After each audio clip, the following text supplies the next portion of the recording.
Okay everybody, so today I'm going to talk to you about the best macro split you can possibly have. It doesn't exist, and here's why.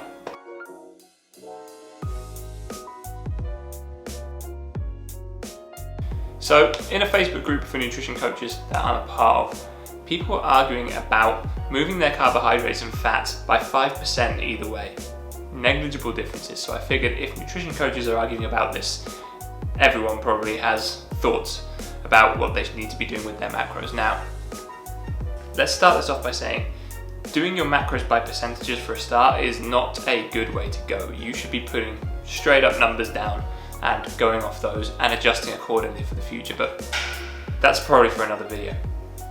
Instead, what a lot of people do, especially if you use MyFitnessPal and you're just going straight from the app, it gives you these percentages of macronutrients, and then people start to worry about should it be 10% fat, 10% carbs, or somewhere in between. Now, imagine, if you will, that there's 3 people who are identical triplets, let's say, and they all have maintenance calories of 2,000 per day to maintain their body weight. Now, we put all of them on a 1,750 calorie daily intake, and all of them, we put their protein at the same. Let's say 2 times body weight and whatever.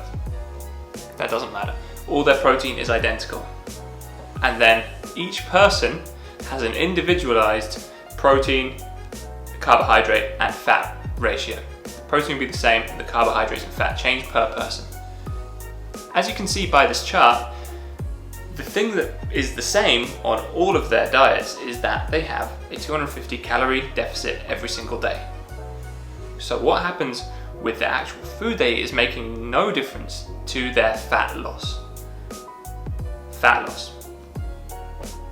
Now, trick question. One of these triplets will lose the most weight, scale weight. That'll be the person actually on the low carbohydrate diet, but hopefully many people will know this. You lose a lot of scale weight on a low carbohydrate diet because you lose glycogen, and with that body water, usually food volume as well. It's not body fat. You're not dropping heaps more body fat because your scale weight went down faster.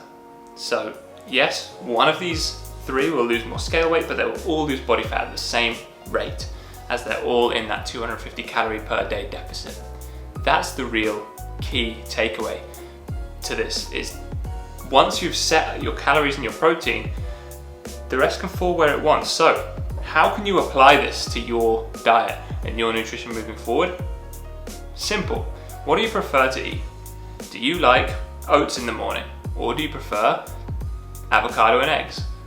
Do you like steak and vegetables, or salmon and vegetables for dinner? Or do you prefer maybe like a chicken and pasta type situation?